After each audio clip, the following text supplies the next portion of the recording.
ప్రభువైన యేసుక్రీస్తు నామమున మీకు శుభము కలుగునుగాక. అపోస్తలుడైన పౌలు రోమీయులకు పత్రిక రాస్తూ 9వ అధ్యాయము 11వ వచనం ఈ విధంగా మాట్లాడుతున్నాడు. ఏర్పాటును అనుసరించిన దేవుని సంకల్పం. ఏర్పాటు, ఈ ఏర్పాటు అనేది ఎవరు చేసేది? దేవుడు చేసే ఏర్పాటు. ఈ ఏర్పాటును అనుసరించిన దేవుని సంకల్పం. సంకల్పం అంటే దేవుని ఇష్టం, దేవుని ఆలోచన. ఏర్పాటు ఎవరిది? సంకల్పం ఎవరిది? ఏర్పాటు దేవునిదే, సంకల్పము దేవునిదే. ఆయన ఏర్పరచుకోవడం అనేది సృష్టి ఆరంభము కన్నా ముందే దేవుడు ఏ మనిషిని దేని కొరకు అని ఆయన ఏర్పరచుకున్నాడు.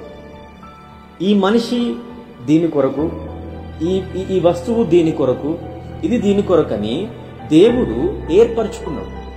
ఆ ఏర్పరచుకున్న ఆయన ఏర్పాటును బట్టే ఆయన ఆ వ్యక్తిని సృష్టించిండు, పుట్టించిండు, ఆ వస్తువును సృష్టించిండు. అది ఆయన ఏర్పాటును బట్టే అది సృష్టించబడింది, ఆ వ్యక్తి సృష్టించబడిండు. ఆ ఏర్పాటును అనుసరించే ఆయన ఆలోచన కూడా నడుస్తూ ఉంటది. అందుకే పౌలు ఏమంటున్నాడంటే ఏర్పాటును అనుసరించిన దేవుని సంకల్పం. మానవులమైన మనము ఆలోచించే విధానం ఏ విధంగా ఉంటుందనంటే, ఈ పరిస్థితిలో లేకపోతే ఈ స్థలంలో ఈ పలానా వస్తువు పెడితే ఇది సెట్ అవుతుంది, లేదా ఈ పర్సన్ నిలబడితే సెట్ అవుతాడు అని మనం అనుకుంటాం. ఎప్పుడు? ఆ వ్యక్తిని బట్టి, ఆ పరిస్థితిని బట్టి ఈ రెండింటిని టాలీ చేసి ఈ సిచ్యువేషన్ లో ఈ పర్సన్ అయితే ఓకే, ఈ పరిస్థితిలో ఈ ప్లేస్ లో ఈ వస్తువు అయితే ఓకే, ఇది సెట్ అవుతుంది, ఇది మేనేజ్ చేయగలుగుతుంది, ఈ పర్సన్ మేనేజ్ చేయగలుగుతాడు అని మనుషులు ఆలోచించే విధానం ఈ విధంగా ఉంటది. పరిస్థితులను బట్టి, ఆ వ్యక్తులను బట్టి, కంటికి కనిపించే దాన్ని బట్టి, మన ఆలోచనలకు వచ్చిన దాన్ని బట్టి. కానీ దేవుడు ఏర్పరచుకున్న విధానం, దేవుని ఈ సంకల్పం అనేది ఏ విధంగా ఉంటదనంటే, ఆ పరిస్థితి అడికి రాకమునిపే, ఆ పరిస్థితి ఆ విధంగా రాకమునిపే, ఆ వ్యక్తి అలా సృష్టించబడక మునిపే, ఆ వస్తువు ఆ విధంగా ఉండక మునిపే ఈ పరిస్థితి ఇలా ఉంటది, ఈ పరిస్థితిలో ఈ వ్యక్తి ఇలా బిహేవ్ చేయాలి, ఈ వ్యక్తి నిలబడాలి, ఈ వస్తువు ఇక్కడ పెట్టబడాలి అని దేవుడు ముందే ఆలోచించిండు. అదే ఆయన సంకల్పం, అదే ఆయన ఆలోచన, అదే ఆయన ఏర్పాటు. ఆ ఏర్పాటును అనుసరించే ఆయన సంకల్పం నడుస్తుంది. అంటే దానికి కారణం ఏంటి అంటే, మనుషుల ఆలోచనలు, మనుషుల ఇచ్చ, మనుషుల కోరికలు, మనుషుల తలంపులు దేవునికి సంబంధం లేదంటే సంబంధం లేదు. వై? బికాజ్ దేవుడు సార్వభౌమాధికారి. ఆయన ఏం చెప్పితే అది చేయబడాలి, ఆయన ఏం ఆలోచిస్తే అది నెరవేర్చబడాలి. అలా జరిగితేనే ఆయన సార్వభౌమాధికారి అవుతాడు. అలా జరగకుండా ఎక్కడో ఒక దగ్గర ఏదో చిన్న విషయంలో కాంప్రమైజ్ అవుతున్నాడు అని అంటే, కాంప్రమైజ్ అవ్వాల్సి వస్తుంది అని అంటే, ఆయన వేరే ఒకరి ఆలోచనకు ఆయన లొంగుతున్నాడు అని అర్థం. అయితే ఇక్కడ మనం తెలవాల్సిన సత్యం ఏంటంటే, దేవుడు ఎవరి ఆలోచనకు లొంగడు, ఎవరి సజెషన్స్ ఆయనకు అవసరంలే, ఎవరి సలహాలు ఆయనకు అవసరంలే. ఎందుకు అనంటే, భూమి మీద ఉన్న సకల విధమైన జ్ఞానమునకు మించింది ఆయన వెరితనం అని బైబిల్ చెప్తుంది. అలాంటప్పుడు ఆయన జ్ఞానానికి సాటి ఇంకెవరు? ఎవరు లేరు, ఏది లేదు. కాబట్టి ఆయన సార్వభౌమాధికారి, ఆయన అధికారి, అంతే. ఆయన అధికార సింధు అని అంటే, ఆ అధికారానికి అలా కాదు, ఇలా చేస్తే బాగుంటుండనేమో అని సలహా ఇచ్చడానికి, వేరే ఆప్షన్ సెలెక్ట్ చేసుకోవచ్చు కదా అని సలహా ఇవ్వడానికి కూడా ఏ మనిషి అర్హుడు కాదు. దేవుడు ఒక నిర్ణయం తీసుకున్నాడు, ఒక సంకల్పం ఆయన కలిగి ఉన్నాడు అని అంటే దాన్ని సింపుల్ గా మనం ఒబే అవ్వాల్సిందే తప్ప, అది అలా కాదు, ఇలా కాదు, అలా అని చెప్పడానికి కుదరకపోవడమే సార్వభౌమాధికారం. వాక్యం చెప్తుంది దేవుడు సార్వభౌమాధికారి అని, దానికి అనుసరించే ఆయన నిర్ణయాలు ఉంటాయి. కాబట్టి ఆయన ఏర్పరచుకున్న దానికి మనం ఇంకా అటు ఇటు చర్చలు చేయాల్సిన అవసరం లేదు. ఇంకా ఏర్పాటును అనుసరించేదే ఆయన సంకల్పం. ఆయన ముందే ఏర్పరచుకున్నాడు, పుట్టక మునిపే, ఆ సిచ్యువేషన్ అక్కడ రాక మునిపే. ఆ ఏర్పాటునే అనుసరిస్తుంది ఆయన ఆలోచన, ఆయన ప్రిపరేషన్. అండి సార్వభౌమాధికారం అంటే ఆయన ఎవరికి రీజన్స్ చెప్పాల్సిన అవసరం లేదు. ఆయన ఒకరి సలహాలు తీసుకొని ఇది బాగుంటుందేమో అని సలహాలు తీసుకోవాల్సిన అవసరం లేదు. ఒకసారి నిర్ణయం తీసుకున్న తర్వాత ఇది బాగుందా అనే చర్చలు చేయాల్సిన అవసరం లేదు. అదే సార్వభౌమాధికారం. అది మనకు నచ్చినా నచ్చకపోయినా, అందులో మనం ఫిట్ అయినా ఫిట్ అవ్వకపోయినా, దేవుడు మనల్ని ఒక ప్లేస్లో నిర్ణయించిండు అని అంటే అది అక్కడ నువ్వు ఉండి పని చేయాల్సిందే. ఎందుకు అనంటే నువ్వు సృష్టించబడింది ఆయన సంకల్పం నెరవేర్చబడ్డానికి. నువ్వు సృష్టించబడింది ఆయన చిత్తం నెరవేర్చబడ్డానికి.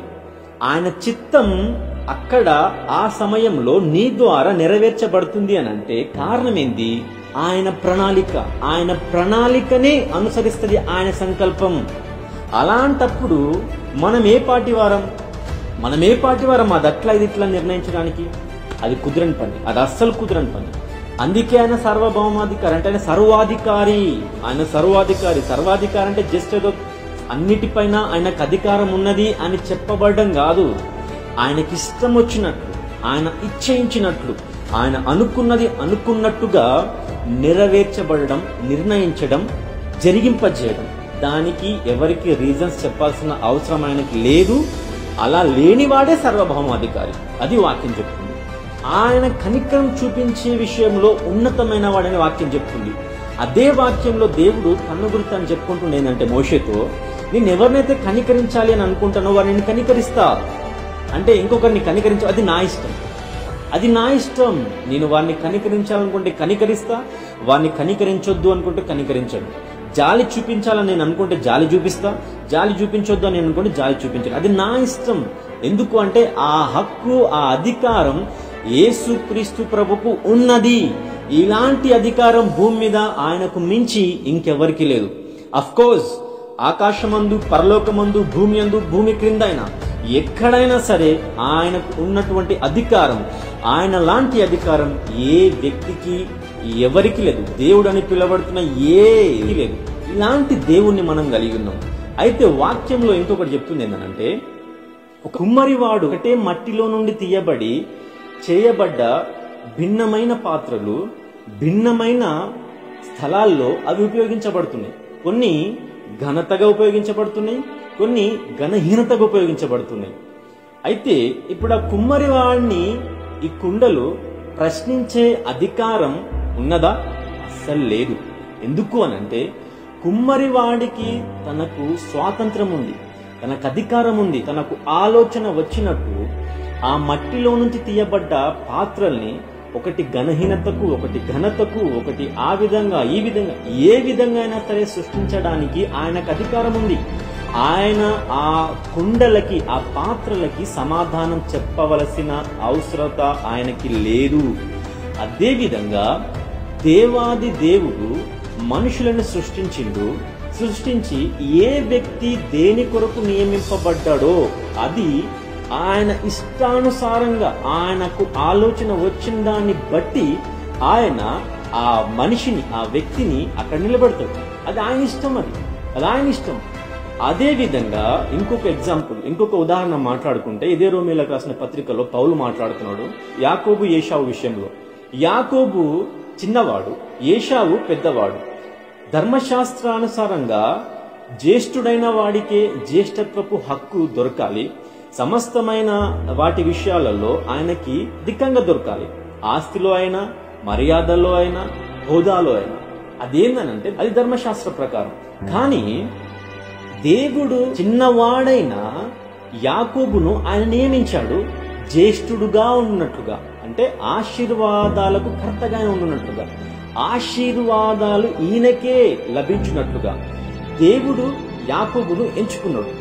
కాబట్టే యాకోబు దేవుని ఏర్పాటును అనుసరించి ఆయన బిహేవ్ చేయాల్సి వచ్చింది, ఆయన ప్రవర్తించాల్సి వచ్చింది. అక్కడ యాకోబు జీవితంలో దేవుని ఏర్పాటు ఏమై ఉన్నదో ఆ ఏర్పాటును అనుసరించే దేవుని సంకల్పం అక్కడ నెరవేర్చబడింది. యాకోబు పట్ల దేవుని ఏర్పాటు ఉంది కాబట్టి ఆ ఏర్పాటును అనుసరించింది దేవుని సంకల్పం. అక్కడ ఆయన చూడలేదు ఏశావు పెద్దవాడు కదా, జ్యేష్ఠుడు కదా, యాకోబు చిన్నవాడు కదా, అని ఆయన చూడలేదు అక్కడ. ఎందుకు? దేవుడు సార్వభౌమాధికారి. అదేవిధంగా మన జీవితాల్లో కూడా మనము చాలా మట్టుకు మన సొంత నిర్ణయాలు, మన సొంత ఆలోచనలు బట్టి ఇది ఇలాగైతే బాగుండేది, అలాగైతే బాగుండేది, నేను అలా ఉంటే బాగుండేది, నేను ఫారెన్ వెళ్ళే ఎడ్యుకేషన్లో కొనసాగిస్తే బాగుండేది, నేను అక్కడ సెటిల్ అయితే బాగుండేది అని మనం ఎన్నో అనుకుంటాం. కానీ అది మన జీవితంలో కాని పని. ఎందుకు అనంటే దేవుని ఏర్పాటు నీ జీవితంలో ఏమైతే ఉన్నదో అదాన్ని నీవు యాక్సెప్ట్ చేయాల్సిందే. ఆయన ఏర్పాటును అనుసరిస్తుంది ఆయన సొంత ఆలోచన. అలాంటప్పుడు మన ఆలోచనలు ఎందుకు ఆయన ఏర్పాటుకు భిన్నంగా నడవాలి, భిన్నంగా ఆలోచించాలి? అది వాక్యానుసారమైన జీవితం కాదు. మన జీవితంలో ఏ పరిస్థితి ఏ విధంగా మరలినా, మనం ఎటు పోయినా అది దేవుని ఏర్పాటే. ఆ దేవుని ఏర్పాటు మన జీవితంలో నెరవేర్చబడాలి అనంటే మనం దేవుని పిలుపును అనుసరించే జ్ఞానం మనకు ఉండాలి, ఆ సమర్పణ మనకు ఉండాలి.